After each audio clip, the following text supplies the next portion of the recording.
పుస్తక ప్రియులకు పునఃస్వాగతం. ఈరోజు మనం చెంగల్వ పూదండ 4వ భాగం చూద్దాం.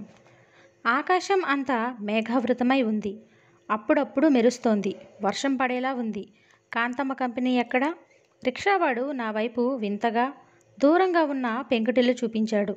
అటు పరిగెత్తాను. మిగతా ఇళ్లకి కొంచెం ఎడంగా ఉన్న ఎత్తు అరుగుల ఇల్లు అది. అంతా చీకటిగా ఉంది. మెట్ల ముందు రొప్పుతూ నిలబడ్డాను.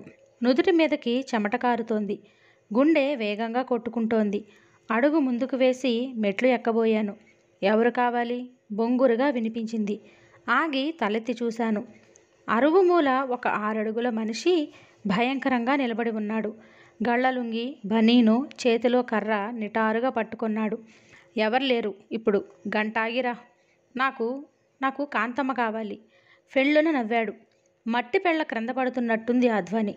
లోపలికి తొంగి చూసి, పిన్ని, నీకోసం ఎవరే వచ్చారే? 10 సంవత్సరాల తర్వాత మళ్ళీ బిగ్గరగా నవ్వాడు. హరికేన్ లాంతరు ముందు ఓ 45 ఏళ్ల స్త్రీ కూర్చుని ఉంది. లావుగా స్థూలాకారంలో ఉంది. ముందు పళ్ళెంలో ఆకులు పెట్టుకుని ఒకటొకటే నవ్వులుతోంది. నన్ను చూసి జారినపేట సరిచేసుకోకుండానే ఏం కావాలి అంది. చాలా టెన్షన్గా ఉంది. నాకు నరాలు పగిలిపోతాయేమో అన్నంత టెన్షన్. నన్ను నేను కంట్రోల్ చేసుకోవటానికి ఠాకూర్ చెప్పిన ఏ విద్య ఉపయోగపడటం లేదు. చేతి వేళ్ళు వణకటం నాకే స్పష్టంగా తెలుస్తోంది. అతి కష్టం మీద నా స్వరాన్ని అదుపులోకి తెచ్చుకున్నాను.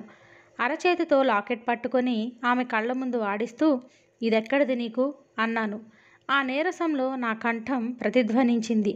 ఇంతలో నా వెనుకగా చప్పుడయింది. వెనక్కు చూశాను. రూమ్లో నాతో గడిపిన అమ్మాయి గదిలోకి వచ్చి మౌనంగా ఇద్దరినీ చూడసాగింది. చెప్పు, నాకు సమాధానం వెంటనే కావాలి.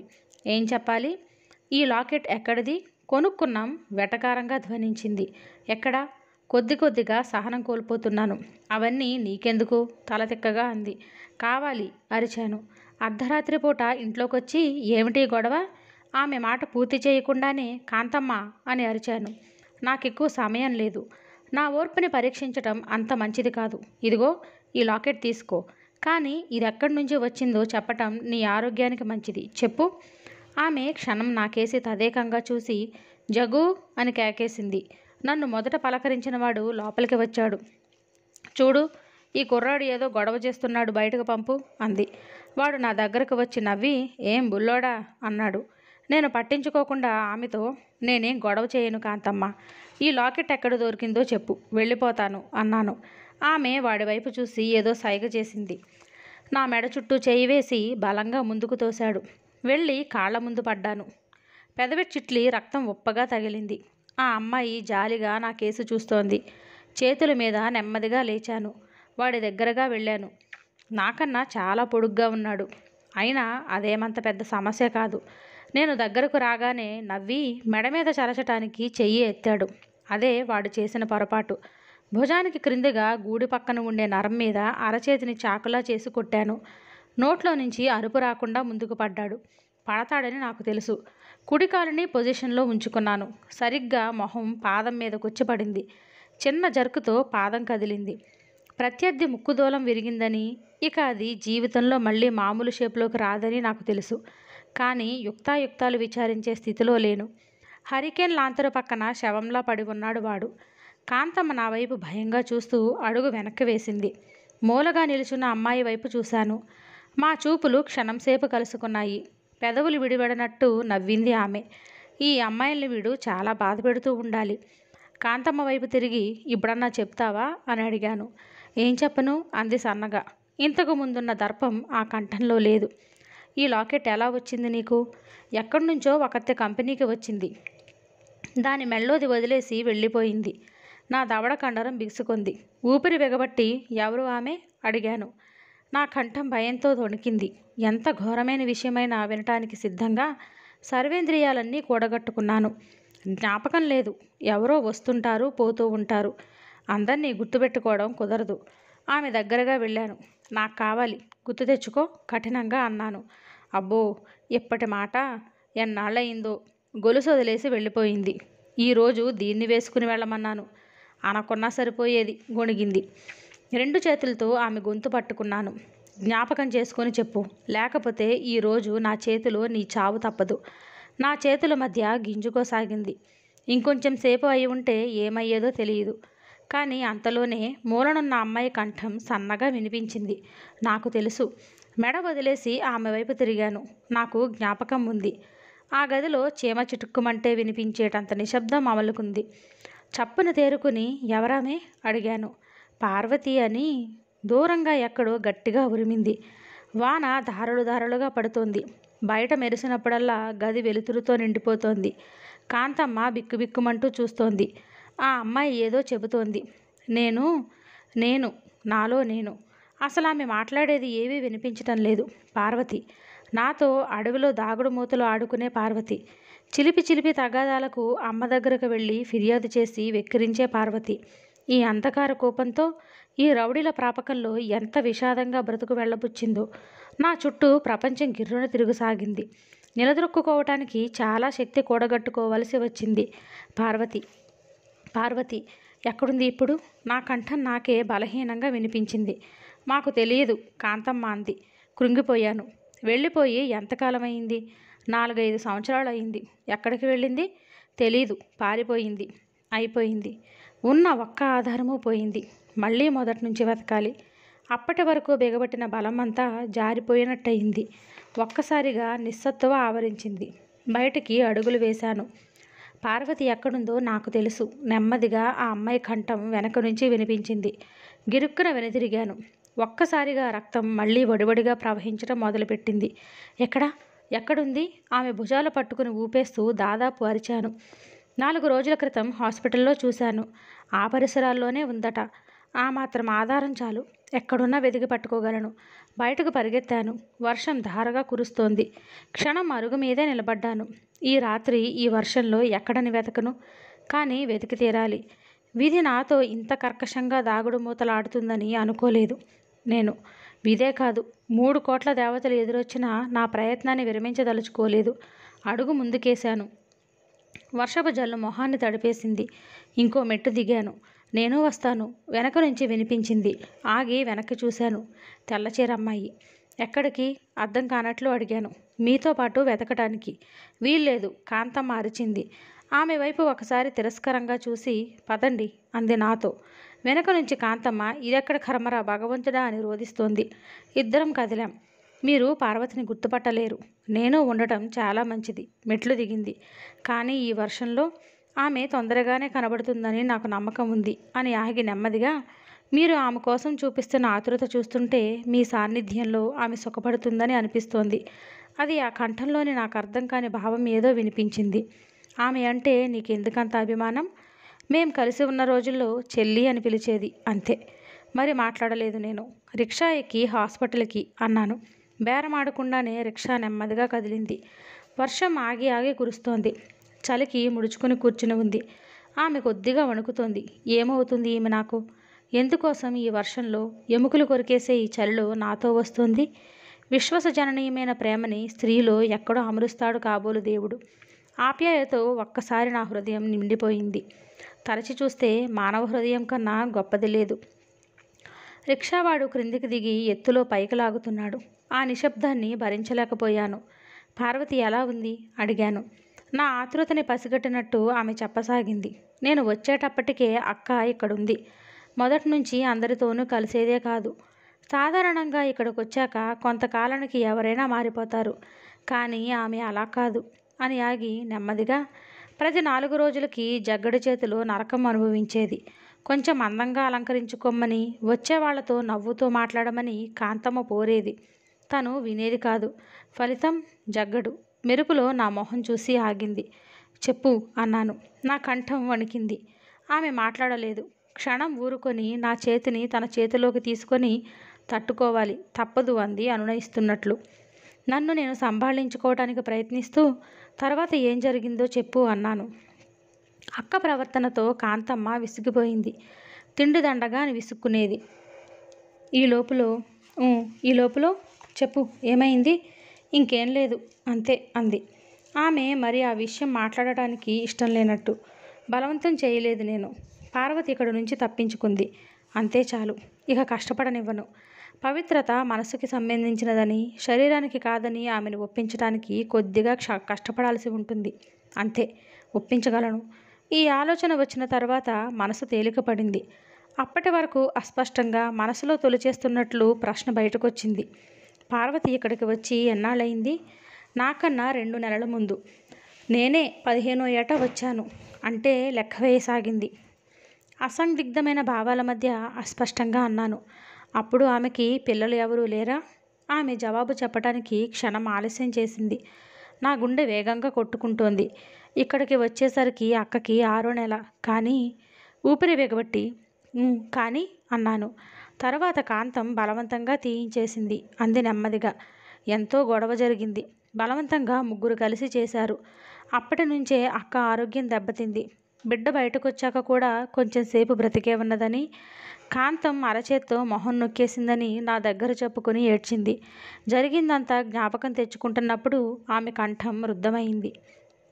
అరచేత్తో మొహం దాచుకుని మౌనంగా రోదించసాగాను. ఎంత నరకం అనుభవించింది నన్ను ప్రేమించిన నేరానికి. రిక్షా ఆగింది. ఇద్దరం దిగాము. హాస్పిటల్ కాంపౌండ్ పొడుగ్గా కనబడుతుంది. మైదానంలో చెట్లు చీకట్లో జడలు విరబోసుకున్న దెయ్యాల్లా ఉన్నాయి. మెరిసినప్పుడల్లా వాటి నీడలు మరింత వికృతంగా కనబడుతున్నాయి. సన్నగా జల్లు పడుతుంది. దూరంగా ఎవరో హృదయ విదారకంగా ఏడుస్తున్నారు. చలిగా ఉండడం వల్ల ఎక్కడా అలికిడి లేదు. నిద్రపోతున్న శ్మశానంలా ఉంది హాస్పిటల్. పల్లె నుంచి వైద్యం కోసం వచ్చిన వాళ్ళు టీ కొట్ల చెక్కల మీద, హోటల్ మెట్ల మీద పడుకుని ఉన్నారు. హాస్పిటల్లో నుంచి బయటకు తోసేసిన రోగులు అక్కడే స్థిర నివాసం ఏర్పరచుకున్నట్టు రోడ్డు పక్క తూముల్లో పడుకున్నారు. అలికిడి విని లేచిన కుక్క ఒకటి మమ్మల్ని చూసి మళ్ళీ పడుకుంది. ఎటు వెళ్ళాలి అడిగాను. ఇక్కడే. 1000 వోల్టుల కరెంటు కంచీతో ఒక్కసారి కొట్టినట్టయింది. అంటే అన్నాను. ఆమె మాట్లాడలేదు. నాకేదో అర్థమైంది. వెన్నులో నుంచి సన్నగా ప్రారంభమైన చలి శరీరం అంతా వ్యాపించింది. బేలగా ఆమె వైపు చూస్తూ అంటే అంటే అన్నాను ఏడుపు గొంతుతో. ఆమె అడుగు ముందుకు వేసింది. అటూ ఇటూ చూస్తూ పడుకున్న వాళ్ళని పరికిస్తూ ముందుకు పోతోంది. పార్వతి నెమ్మదిగా పిలుస్తోంది. చిన్న బొంతల మీద పడుకున్న వాళ్ళు, అదీ లేని వాళ్ళు, చిన్నపిల్లల్ని పొదువుకుని పడుకున్న వాళ్ళు, మూర్తీభవించిన దైన్యమంతా అక్కడే ఉన్నట్టు కనిపించింది. ఇంకొంచెం ముందుకు నడిచాము. పార్వతి పార్వతి నెమ్మదిగా పిలుస్తోంది. ఆ అలికిడికి నిద్రలో నుంచి లేచిన బిచ్చగాళ్ళు మమ్మల్ని విచిత్రంగా చూసి మళ్ళీ పడుకుంటున్నారు. రోడ్డు పక్కనున్న రావి చెట్టు క్రింద ఇద్దరు మెలకువగా ఉన్నారు. చిరుగుల బొంత కప్పుకొని కూర్చుని ఉన్నారు. కుష్టివాళ్ళులా ఉన్నారు. ఆమె అటుదారి తీసింది. వరదలో పడి కొట్టుకుపోతున్న వాడి చేతికి దొరికిన ఆధారాన్ని పట్టుకుని సాగినట్టు ఆమె వెంట నడుస్తున్నానే తప్ప ఏదీ ఆలోచించే స్థితిలో లేదు నా మనసు. తుఫాను వచ్చే ముందు ఉండే ప్రశాంతత వాతావరణంలో అలుముకొని ఉంది. నాకు నమ్మకం పోతోంది. ఈ రాత్రి ఈ చీకట్లో పార్వతి కనబడుతుందనే ఆశ తగ్గిపోతోంది. రావి చెట్టు క్రింద ఇంకా 4-5 పడుకుని ఉన్నారు. బిచ్చగాళ్లలో తరగతులు అంటూ ఉంటే అధమాధమ జాతికి వస్తారు వాళ్ళు. వర్షం కాలవలుగా నిలవటం వల్ల రొచ్చుకంపు కొడుతోంది అక్కడ. పార్వతి నెమ్మదిగా పిలిచింది.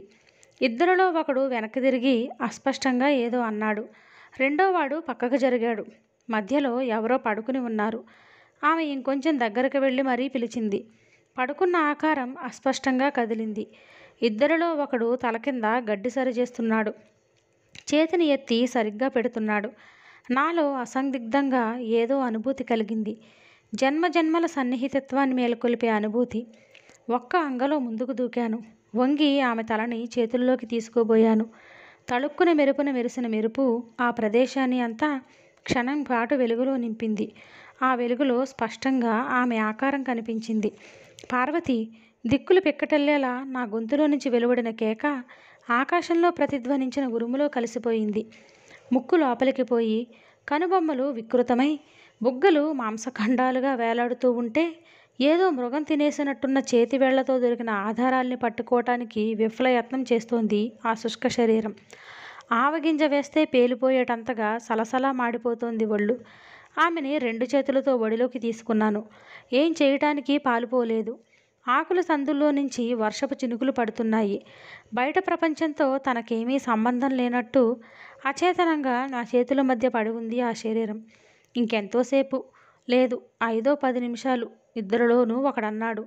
కుష్టు చాలా భాగం తీసేసిన వాడి మొహంలో నిర్లిప్తత తప్ప ఇంకేవీ కనబడలేదు. ఏ విషయాన్నైనా మామూలుగా తీసుకోగలిగేలా నా మనసు మొద్దుబారిపోయింది. పార్వతి వైపు చూశాను. ఈ బాధలన్నిటి నుంచి విముక్తి పొందుతున్నట్టు ప్రశాంతంగా ఉంది. ఇన్ని సంవత్సరాల నరకం తర్వాత ఇంకో లోకంలో సుఖం దొరుకుతుందేమోనన్న ఆశతో వెళ్ళిపోతోంది. నాకేడుపు రావటం లేదేమిటి? ఇంతకాలం ఇంత వ్యధతో, ఇంత ఆతృతతో ఎదురు చూసిన క్షణం ఇంత విషాదకరంగా ఎదురుపడినప్పుడు నా కంట నీరు రావటం లేదేం? పార్వతి కదలటంతో నా ఆలోచనలో నుంచి తేరుకుని ఆమె వైపు చూశాను. ఆమె పెదవులు అస్పష్టంగా కదులుతున్నాయి. ముందుకు వంగాను. ఆ మాట కొద్దిగా వినిపిస్తోంది. కృష్ణ, కృష్ణ. నాలో అప్పటి వరకు ఆనకట్ట కట్టిన శోకం కట్టలు దాటి ఒక్కసారిగా ప్రవహించింది. ఎప్పుడో 10 సంవత్సరాల క్రితం వదిలేసిన ప్రియమిత్రుణ్ణి ఇన్ని కష్టాలు పడి జీవితపు చివరి క్షణాల్లో కూడా తలుచుకుంటుందంటే నా అంత అదృష్టవంతుడు లేడని పొంగిపోనా? ఇలాంటి సహచారిని నా జీవితంలో నుంచి తప్పుకుంటున్నందుకు రోధించనా? నవ్వుకు ఏడుపుకు మధ్య తేడా ఎంత చిన్నది! చచ్చే ముందు మెలకువ వస్తుంది చూడు, అది ఇది అంటున్నాడు రెండోవాడు. వాళ్ళకి చావులు చాలా సామాన్యమైన విషయాల్లా ఉన్నాయి. నా గుండెల్లో అగ్నిపర్వతాల్ని బ్రద్దలు చేస్తున్న ఈ చావుని వాళ్ళిద్దరూ చాలా నిర్లిప్తతతో గమనిస్తున్నారు. నా పక్కన నిలుచున్న అమ్మాయి పార్వతి వైపు జాలిగా చూస్తోంది. నా చేతుల మధ్య ఆమె శరీరం కదులుతోంది. యగశ్వాస ప్రారంభం కాబోతోంది. ముందుకు వంగాను. ఆమె చెవి దగ్గరగా నోరు పెట్టి హృదయంలోకి చొరబడేలా ఏడ్చాను. పార్వతి, నేను నీ కృష్ణని వచ్చేశాను. పార్వతి, ఒక్కసారి చూడు పార్వతి. ఆ కంఠం గాద్గదికమైంది. నా పిలుపు ఆమె హృదయంలో ఎక్కడో తంత్రుల్ని శృతి చేసినట్లు కళ్ళు విప్పింది. క్షణంలో 1000వ వంతు ఆమె మొహంలో ఏదో మెరుపు తళుక్కుమంది. నన్ను గుర్తించినట్టు ఆమె చెయ్యి కొద్దిగా వణికింది. చెప్పు పార్వతి, ఈ విషవలయంలో నువ్వెలా చిక్కుకొన్నావు? మళ్ళీ మన ఊరెందుకు రాలేదు? అసలేం జరిగింది? ఆతృత నన్ను ప్రశ్న మీద ప్రశ్నలు వేసేటట్టు చేస్తోంది. జవాబు కోసం నా కళ్ళు ఆమె వైపు గుచ్చి గుచ్చి చూస్తున్నాయి. ప్రశ్న అర్థమైనట్టుగా ఆమె పెదవులు కదిల్చింది. ఆమె పెదవులు కదులుతుంటే ఒక్కో అక్షరాన్ని కలుపుకోసాగాను. పదం తయారైంది. లక్ష్మీనారాయణ. వణికిపోయాను నేను. ఇన్ని సంవత్సరాలుగా నిద్రపోతున్న పగ ఒక్కసారిగా మేల్కొంది. లక్ష్మీనారాయణ అంటే అంటే తండ్రిని చంపి నన్ను జైలుకు పంపి ఆమెని అనాథను చేసింది చాలక చెరపట్టి ఇంటిని స్వాధీనం చేసుకుని అవసరం తీరాక గొడ్డుని కషాయవాడికి అమ్మినట్టు వ్యభిచార గృహానికి అమ్మేశాడన్నమాట. నా పిడికిలి బిగుసుకుంది. తీసుకుంటాను పార్వతి. నీకు జరిగిన అన్యాయానికి ప్రతి దానికి లెక్కపెట్టి బదులు తీసుకుంటాను. నా సమాధానం ఆమెకి వినిపించిందో లేదో తెలీదు. ఆమె మొహం ప్రశాంతంగా ఉంది. అలికిడికి దూరం నుంచి కుక్క ఒకటి మా పక్కగా వచ్చి నిలబడింది. శరీరాన్ని వదులుతోన్న ఆత్మకి వీడుకోలు చెప్పటానికా అన్నట్టు ప్రకృతి కూడా మౌనం వహించింది. ఆమె తల వాలిపోయింది. కష్టాల నుంచి, వ్యధల నుంచి శాశ్వతంగా ఆమె సెలవు తీసుకుంది. నలుగురం ప్రేక్షకుల్లా మిగిలిపోయాం. ఒక్కసారిగా నన్ను నిస్పృహ ఆవరించింది. ఇంకెందుకు బ్రతికుండాలి? ఎవరున్నారు నాకు? కన్న అమ్మ చచ్చిపోయింది. పెంచిన అమ్మ లేచిపోయింది. జీవితంలో పెనవేసుకున్న స్నేహితురాలు పోయింది. ఇంకేం మిగిలింది? ఎందుకు చచ్చిపోకూడదు నేను? లేదు, చావకూడదు, బతకాలి. నాకు మిగిలింది ఇంకా ఒకటి ఉంది. పగ. అవును, పగ. పగ తీర్చుకోవాలి. లేచాను. నాలో ఏదో ఉన్మాదం ప్రవేశించింది. పగ పగ అని గట్టిగా అరుస్తున్నానేమో నాకే తెలియదు. పిచ్చెక్కిపోతోంది నాకు. అదొక్కటే తెలుసు నాకు. తల విదిలించాను. గట్టిగా అరవాలనిపిస్తోంది. బట్టలు చింపుకొని వికృతంగా నవ్వుతూ రోడ్డు మీద పరిగెత్తాలనిపిస్తోంది. అరుస్తున్నాను. లక్ష్మీనారాయణ, నిన్ను బతకనివ్వను. నిన్ను బ్రతక. భుజం మీద ఎవరిదో చల్లగా చేయి పడింది. వెనక్కి తిరిగి చూశాను. రాజా నరేంద్రవర్మ. ప్రహరీ గోడ గేటు దగ్గర నిలబడ్డాను. 15 దాకా దాదాపు పనిలో ఉన్నారు. ఇద్దరు రోడ్డు మీద మట్టిపోసి గట్టిగా చదును చేస్తున్నారు. ఒకడు తెల్ల సున్నం పోసి ఇటుకరాళ్ళు వరుసగా సర్దుతున్నాడు. ఇద్దరు గులాబీ మొక్కలకి నీటి కాలువలు తవ్వుతున్నారు. కొందరు గదమంచెలెక్కి రంగులు వేస్తున్నారు. ఆ రంగులు స్పెషల్గా రాయపూర్ నుంచి తెప్పించినవి. రంగులు కలిపి ప్రయోగాలు చేయడంలో శంకర్ దాదాకి మంచి అనుభవం ఉంది. రోడ్డు మీద వెళ్ళేవాళ్ళు క్షణం ఆగి ఇంటిని పరకాయించి చూస్తూ సాగిపోతున్నారు. అద్భుతం అంటున్నారెవరో. పక్కవాడితో నా దగ్గర డబ్బు ఉండాలే గాని నేను ఇంతకన్నా పెద్ద ఇల్లే కట్టిస్తాను. నిజమే అయి ఉండవచ్చు. పగలంతా కష్టపడి పనిచేసిన కూలీవాడికి రోజుకు దొరికేది నా చేతిలో ఉన్న సిగరెట్ పెట్టె ఖరీదులో సగం. ఊహు, నేను అలా ఆలోచించకూడదు. దృష్టి ఇంటి మీదకు మరల్చాను. ఇంటి ముందు చిన్న స్విమ్మింగ్ పూల్ తయారైంది. పోర్టికో వెడల్పుగా, అందంగా, హుందాగా ఉంది. మెయిన్ గేట్ నుంచి పోర్టికో వరకు వేసిన ఎర్ర రోడ్డుకి ఇరువైపులా పెంచిన పచ్చగడ్డి మెరుస్తోంది. శంకర్ దాదా వచ్చి నా పక్కన నిలుచున్నాడు. పనివాళ్ళు చేస్తున్న దానిని తిలకిస్తూ, చాలా తొందరగా జరిగిపోయింది పని అన్నాను. అవును, తలూపాడు. ఇంత పెద్ద ఇల్లు 2 నెలల్లో తయారవటం అంటే సామాన్యమైన విషయం కాదు అన్నాడు. అంతకుముందు అమెరికన్ మ్యాగజైన్తో చదివిన పెట్ సిపిఎం మీద ఆర్టికల్ జ్ఞాపకం వచ్చింది. ఎవరన్నా పందెం కడితే ఇంతకన్నా పెద్ద ఇంటిని ఇంకా తక్కువ టైంలో కట్టించగలను అన్నాను. దగ్గరుండి కట్టించడం సులభమే, కానీ అక్కడెక్కడో ఉండి ఉత్తరాల మీద పని జరిపించడం అంటే మాటలు కాదు. తొందరగా వచ్చేసేవాణ్ణి, కానీ తాతయ్య బలవంతం చేశాడు చెప్పాను. మీరు లేని లోపం ఏదైనా కనబడుతోందా అనుమానంగా అడిగాడు. ఆహా, అటువంటిదేమీ లేదు. నాకు చాలా తృప్తిగా ఉంది. నీలాంటి వాడు చేతి కింద ఉంటే కుర్చీలో నుంచి లేవకుండానే ఎంత పనైనా చేయించుకోవచ్చు. నాలాంటి వాళ్ళు ఎక్కడైనా దొరుకుతారు బాబు. కానీ కుర్చీలో కూర్చునే అన్ని విషయాలు గమనిస్తూ కావలసిన పనులు చేయించుకోవటం అంటే మాటలు కాదు. ఆ శక్తి మీ తాతగారిలోనే చూశాను. ఇప్పుడు మీలో చూస్తున్నాను. మాట మార్చి నాదో చిన్న అనుమానం అన్నాను. చెప్పండి బాబు. ఆ రోజు లాడ్జీలో నన్ను గది మార్పించాడు మేనేజర్. ఆగాను. ఆ రెండో గదిలో మైక్రోఫోన్ అరేంజ్ చేసింది నువ్వే కదూ? శంకర్ దాదా చెక్కిళ్ళ మీద ముడతలు పడ్డ చెక్కిళ్ళ మీద నవ్వు కనిపించడం చూశాను. పెదబాబు గారు కూడా అప్పుడు ఆ ఊళ్ళోనే ఉన్నారు బాబు. జరిగినదంతా వారికి ఎప్పటికప్పుడు విన్నవించటమే నేను చేసిన పని. ఇంతలో ఎదురింటి ముందు కారు ఆగింది. ఇంటి ఓనరు దిగి లోపలికి వెళ్ళబోయి మమ్మల్ని గమనించి మా వైపుగా వచ్చాడు. శంకర్ దాదా అతన్ని చూస్తూ నమస్తే సాబ్, రండి రండి అన్నాడు ఆహ్వానిస్తూ. అతడు నా వైపు చూస్తూ ఈయన అన్నాడు ప్రశ్నార్థకంగా. మా యజమాని ఈరోజే వచ్చారు అన్నాడు దాదా. అతను నాకు చెయ్యి అందిస్తూ మిమ్మల్ని కలుసుకుంటున్నందుకు నాకు చాలా సంతోషంగా ఉంది అన్నాడు. నేను చెయ్యి అందించాను. నాకు కూడా అన్నాను. బాగా కండబట్టిన అతడి చెయ్యి మెత్తగా అసహ్యంగా తగిలింది. ఇంత తొందరలో ఇల్లు లేచిందంటే నాకే కాదు, ఊళ్ళో వాళ్ళందరికీ చాలా ఆశ్చర్యంగా ఉంది. ఆహా, ఇంత తొందరలో పని పూర్తి చేయగలిగారంటే చాలా పకడ్బందీగా ప్లాన్ వేసి ఉండాలి మీరు. ఇంత చిన్న చిన్న ప్లాన్లు కూడా మనం వేయటం మొదలు పెడితే మన టైము అంతా దీనికే వేస్ట్ అవుతుంది. దీనికి ప్లాన్ వేసింది నా గుమస్తా అని శంకర్ దాదాని చూపించాను. నిజమే నిజమే అన్నాడు అతడు తల ఊపుతూ.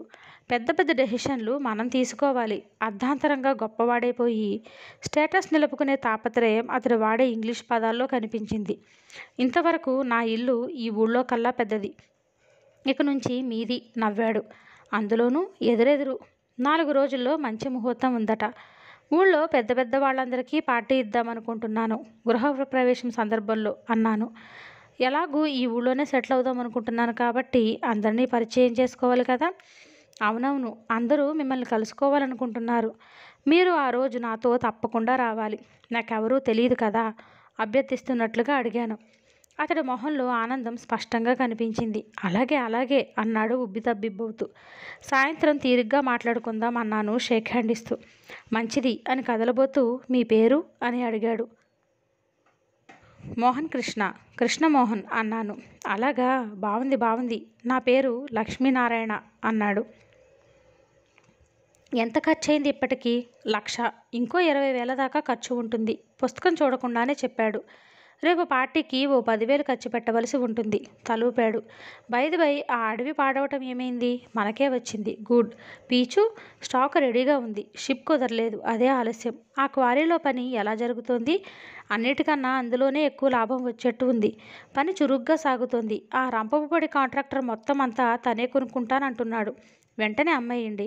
మనం తొందరగా డబ్బు రొటేట్ చేయాలి. ఎక్కువ సమయం లేదు. ఖర్చు పెట్టింది కాక 15% లాభం చూపిస్తానని తాతయ్యతో పందెం కాశాను. ఇప్పటికీ 2 లక్షలు ఖర్చయింది. 6 లక్షలకి సంవత్సరానికి 15% అంటే 1,35,000 సంపాదించాలి. సంవత్సరంన్నరలోనూ 3,35,000. చాలా కష్టమైన ఆట. ఆలోచనల్లో ఉండగానే పక్కన ఏదో గొడవ జరుగుతూ ఉండటం చూసి అటు తిరిగాను. శంకర్ దాదా ఎవరి మీదో అరుస్తున్నాడు. ఎవరో ముసలివాణ్ణి కసిరి పొమ్మంటున్నాడు. ఏమిటి విషయం అడిగాను. మన క్వారీలో పనిచేసే కూలీ బాబు.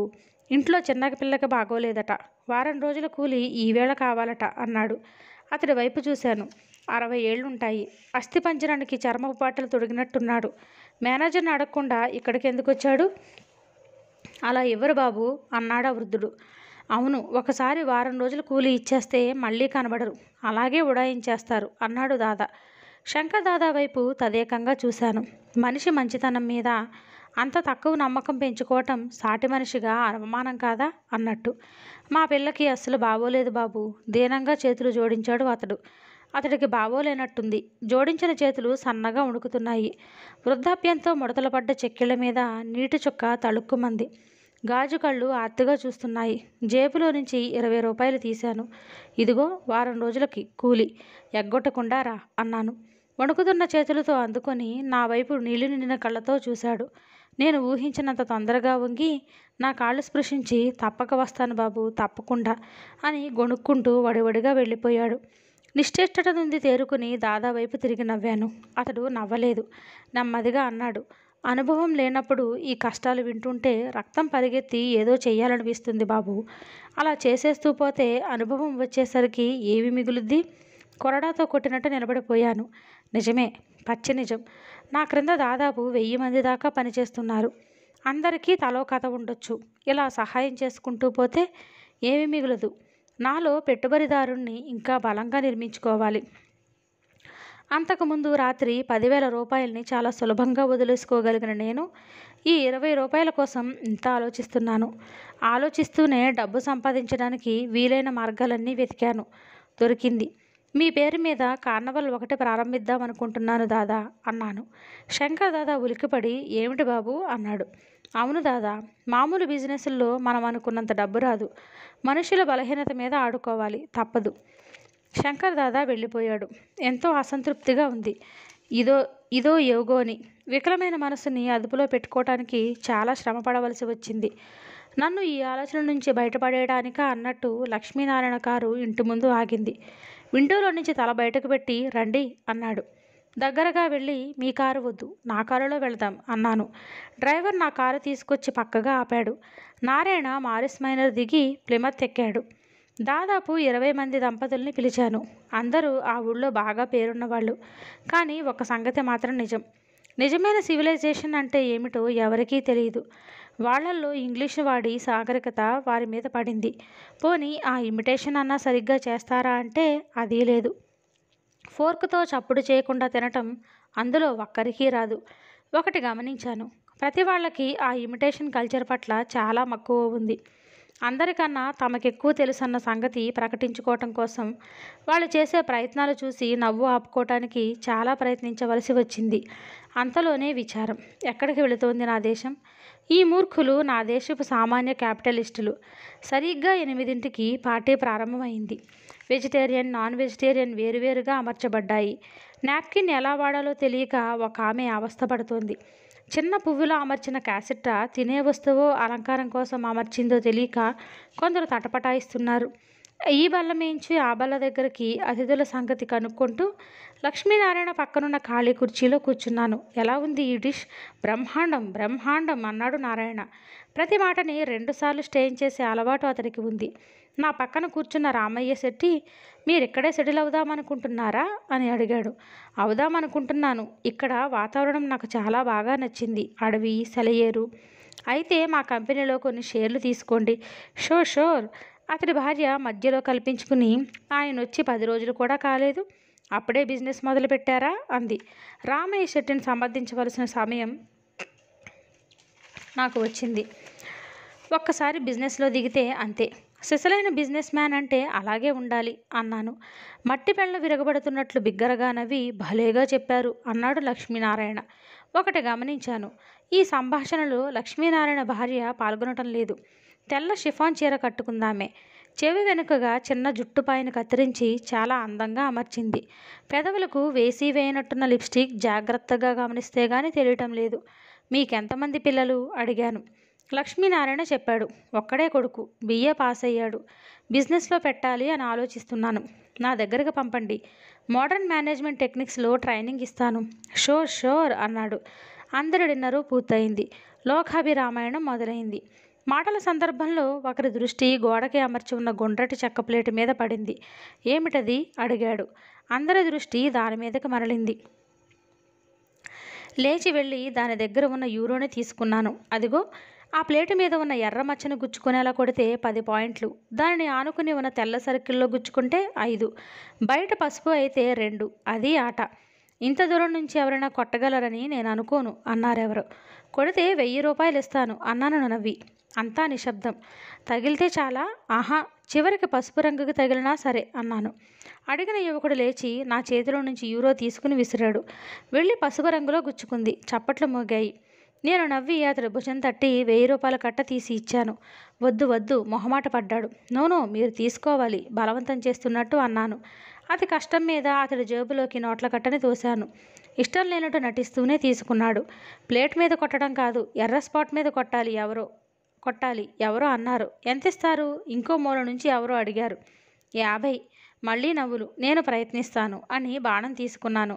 బెస్ట్ ఆఫ్ లక్ అని ఎవరో అన్నారు. విసిరాను. ప్లేట్కి 2 అడుగుల దూరంలో గోడకి తగిలి పడిపోయింది. ఈ అవమానానికి అక్కడున్న యువకుల మొహం విప్పారింది. నవ్వుల్లో కొద్దిగా హేళన ధ్వనించింది. నేను నవ్వి అతడి వైపు తిరిగి, ఈసారి నేను పందెం కాయలేను, ఏమీ ఇవ్వను అన్నాను. ఇంకోసారి కానియ్యండి అన్నాను. నాకు గురి అసలు రాదు, చెయ్యి వణుకుతోంది అన్నాను. 50ఏగా కవ్వించాడు.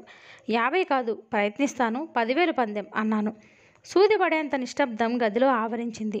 నా శక్తి మీద అక్కడ ఎవరికీ నమ్మకం లేదు. అయినా 10,000 అనేసరికి అందరిలోనూ భయం కలిగినట్లుంది. మొహమొహాలు చూసుకున్నారు. ఇంకోవైపు 10,000 సులభంగా సంపాదించవచ్చనే ఆశ కదులుతోంది. 10,000 అయితే లక్ష్మీనారాయణ గారే కాయాలి అన్నాడు మొదటి యువకుడు. అంతకు ముందు నుంచే అటు ఇటు ఊగుతున్నట్టున్నాడు నారాయణ. అందరిలోనూ తనకివ్వబడిన గౌరవానికి పొంగిపోయి, సరే సరే నేను సిద్ధం, కానీ ప్లేటుని కాదు, ఎర్ర స్పాట్ని కొట్టాలి అన్నాడు. చింతగింజంత ఎరుపు స్పాట్ మసగ్గా చాలా చిన్నదిగా కనబడుతోంది. బాణం చేతుల్లోకి తీసుకున్నాను. అందరూ ఉన్నట్టుండి నిశ్శబ్దమైపోయారు.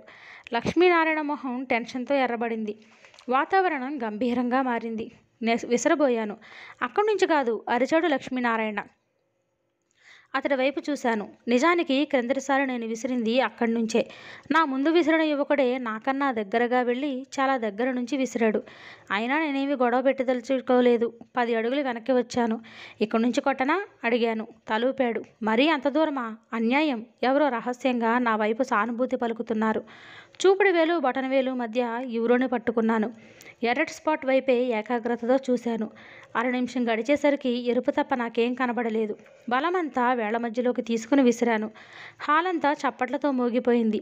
ప్లేట్ మధ్య ఎర్ర స్పాట్లో గుచ్చుకొని ఉంది బాణం. జైలు ఆవరణలో రబ్బరు ముక్కతో ఇంతకన్నా 3 రెట్ల దూరాన్ని గురి తప్పకుండా కొట్టేవాణ్ణి. లక్ష్మీనారాయణ మొహం కాలిన పెనంలా మాడిపోయి ఉంది. వెళ్ళి అతని పక్కన కూర్చున్నాను. ఇంటికి వెళ్ళి డబ్బు పంపిస్తాను చెప్పాడు. స్నేహపూర్వకంగా అతని చెయ్యి నొక్కాను. పందెం ఏమిటి మన మధ్య? మర్చిపోండి, ఏదో సరదాకి కాశాం అంతే అన్నాను. నోనో, అదేమిటి అన్నాడు లక్ష్మీనారాయణ. చుట్టూ ఉన్నవాళ్ళు ఎటూ మాట్లాడలేక మమ్మల్నే చూస్తూ ఉండిపోయారు. దూరంగా నిల్చుని మమ్మల్నే గమనిస్తున్న శంకర్దాదా పెదవుల మీద కనపడకుండా చిరునవ్వు ఒకటి వెలిసి మాయమైంది. పందెం అన్నాక పందెమే అంటున్నాడు అతడు. నెమ్మదిగా గుసగుసలు బయలుదేరాయి. నిజమే అన్నాను గంభీరంగా. మళ్ళీ హాలు నిశ్శబ్దమైంది. కానీ మీ 10,000 నాకు అందింది ఎలా? రామయ్య శెట్టి అడిగాడు. ఇంతమందిని ఇంతసేపు ఆనందపరిచే అవకాశం నాకు నారాయణ కల్పించారు. అదే 10,000 చెప్పాను. హాల్లో చప్పట్లు మోగాయి. లక్ష్మీనారాయణ మొహంలో రిలీఫ్ కనబడింది. నేను 10,000 తీసుకుని ఉంటే అతడు బహుశా నెల రోజులు నిద్రపోయి ఉండేవాడు కాదు. దూరంగా ఎవరితోనో శంకర్దాదా అయ్యగారికి ఇదో లెక్క కాదు అంటున్నాడు. చుట్టూ చూశాను. అందరూ మళ్ళీ కబుర్లలో పడిపోయారు. కుర్చీలో రిలాక్స్ అయి కూర్చుంటూ పక్కకు తిరిగాను.